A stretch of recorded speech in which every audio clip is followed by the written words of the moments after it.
کیا birth day کرنا جائز ہے یا نہیں ہے؟ یہ اتنا کامن سوال ہو گیا ہے. آپ پوچھیں علماء سے تو علماء کہتے ہیں کہ یہ وہ غیر قوم کے ساتھ مشابہت کرنے والی بات ہے، اس میں اسلام اجازت نہیں دیتا کہ آپ سالگرہ منائیں.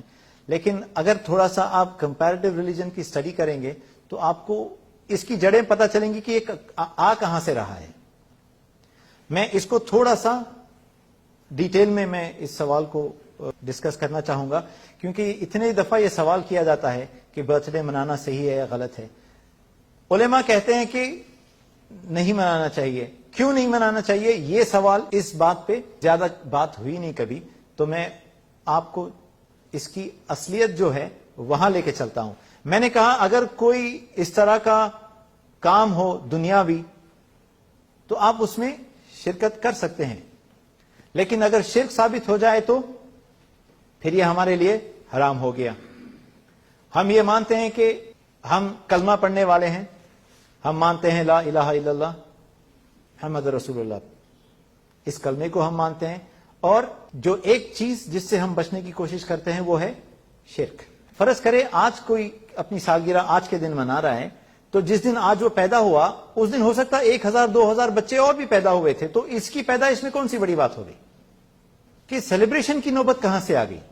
ایسا کیا ہو گیا کہ آپ اس کو سیلیبریٹ کر رہے ہیں؟ ایسی کون سی بڑی چیز ہو گئی؟ لیکن ایک چیز جو بہت امپورٹنٹ ہے وہ یہ ہے کہ انسان بھلے سال تمام میں کچھ نہ سوچے، لیکن جس دن اس کی پیدائش کا دن ہوتا ہے اس دن اس کو ایک خیال ضرور آتا ہے کہ میری جتنی زندگی تھی اس سے 1 سال آج کم ہو گیا ہے. جب تک یہ سوال ذہن میں آیا آپ کے آگے درست ہونے کے چانسز پورے ہیں کہ اگر میری زندگی 50 سال تھی 60 سال تھی، آج 1 سال کم ہو گیا، تو جتنی دیوار رہ گئی تھی اس میں سے ایک اینٹ اور نکل گیا. آپ مجھے بتائیں آپ اس کو سیلیبریٹ کریں گے کہ آپ افسوس کریں گے؟ یہ افسوس کرنے کا مقام ہے کہ اللہ تعالیٰ نے کہا ہے کہ وما خلقت الجن والانس الا لیعبدون، ہم نے جن اور انسان کو پیدا کیا ہے سوائے اس کے کہ وہ ہماری عبادت کریں. جو آپ کے لیے جو ٹیسٹ کا پیریڈ ہے اس میں سے 1 سال نکل گیا تو آپ کا ٹیسٹ جو ہے اور چھوٹا رہ گیا ابھی. تو آپ کا رجحان کیا ہونا چاہیے؟ آپ کا رجحان یہ ہونا چاہیے کہ اب آگے جو رہ گیا ہے کتنا رہ گیا ہمیں نہیں معلوم، اس میں پاس ہو سکوں گا کہ نہیں ہو سکوں گا.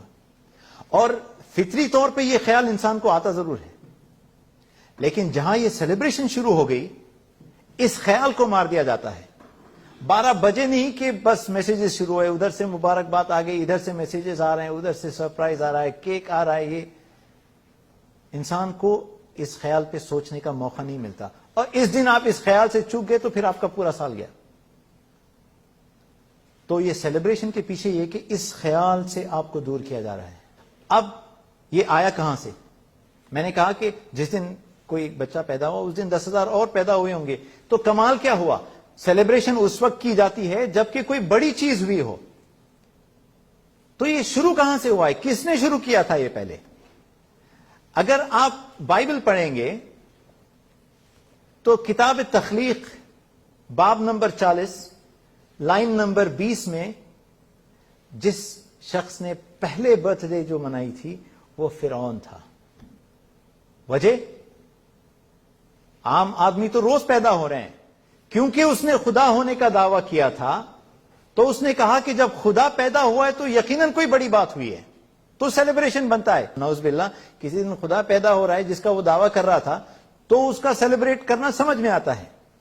اس کے سیلیبریشن کے پیچھے تکبر ہے کہ اپنے آپ کو وہ اس لائق سمجھ رہا، ایسا اس نے اپنے آپ کو سمجھا ہوا ہے کہ میں خدا ہوں، تو میری جب پیدائش ہوئی ہے بحیثیت خدا تو پھر سیلیبریشن بنتی ہے، اور اس نے سیلیبریٹ کیا تھا.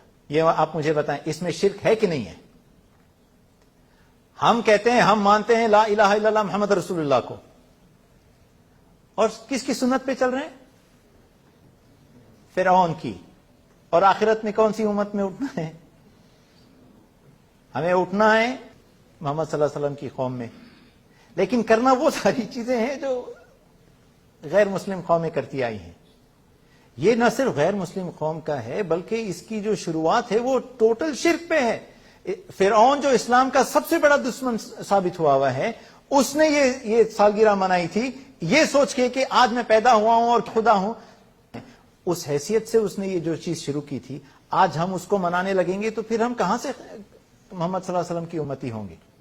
اس سے بڑا شرک اور کیا چاہیے کہ ہم وہ چیز کرنے پہ ہم آمادہ ہیں، کہتے ہیں یار آپ لوگ اتنے شدید ہو کہ ہمیں کوئی سیلیبریشن نہیں کرنے دیتے۔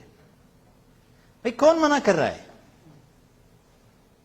نوکری لگی ہے، دعوت دو، شادی کی تقریب ہے، ہاں میں بلاؤ، ہم آتے ہیں، آپ سیلیبریٹ کریں حلال انداز میں جیسے جس کی اجازت دی گئی ہے۔ بچوں کا سیلیبریشن، پھر ہم بچوں کو کیا کہیں؟ بچے نے اچھے ایگزام سے رزلٹ میں اپنے مارکس اچھے لائے ہیں، آپ سیلیبریٹ کریں، اس کو پارٹی رکھیں، حلال طریقہ ہے، اس سے منع نہیں کرتا اسلام۔ اس نے قرآن کا ایک دور ختم کر لیا، پارٹی رکھیں، دعوت دے، لوگوں کو بلائیں۔ لیکن جہاں شرک آ گیا، پھر چاہے بچے ناراض ہوں، بیوی ناراض ہو، ماں ناراض ہو، بھائی ناراض ہو یا پڑوسی ناراض ہو، پھر اس میں ہم نہیں مبتلا ہو سکتے۔ تو آپ دیکھ لیں جس کے ساتھ شرک جڑا ہوا ہے، اتنا بڑا شرک کہ خدا کی پیدائش ہوئی تھی تو وہ منا رہا تھا، اور برتھ ڈے میں ہوتا کیا ہے؟ کیک کاٹا جاتا ہے۔ کیک کے پیچھے جو شرک ہے وہ بھی سن لیجئے گا۔ کیک شروع میں جو ہوتا تھا وہ گول ہوتا تھا اور اس کے اوپر موم بتیاں لگائی جاتی تھی۔ اس کے پیچھے کیا عقیدہ ہے؟ اس کے پیچھے عقیدہ یہ ہے کہ یہ جو گول کیک ہوتا تھا یہ چاند ہے، جیسے الہ شمس ہے، یہ ایک الہ قمر بھی ہے، اور یہ جو موم بتیاں ہیں یہ چاند کی روشنی ہیں۔ اور یہ کہا جاتا ہے کہ اگر آپ نے ایک پھونک مار کے ساری موم بتیاں بجھا دی تو آپ کی جتنی تمنائیں ہیں اس سال کی وہ پوری ہو جائیں گی۔ آپ کی اگر کوئی تمنا ہو تو اس کو پوری کرنے والا کون ہے؟ صرف اللہ، اور اللہ کے سوا کوئی دوسرا نہیں ہے۔ اور یہ کہتے ہیں اگر ایک پھونک میں ساری موم بتیاں بجھا دی تو وہ جو چاند ہے، مون گاڈ جو ہے، وہ آپ کی اس سال کی ہر تمنا کو پوری کرے گا۔ کیا کر رہے ہیں؟ کیا کر رہے ہیں؟ ہم کہہ رہے ہیں دوسرے سیلیبریشنز رکھیں، قرآن کا ایک دور ختم ہوا ہے، پارٹی رکھیں، ہم آپ بھی کھائیں، دوسروں کو بھی کھلائیں، سیلیبریٹ کریں۔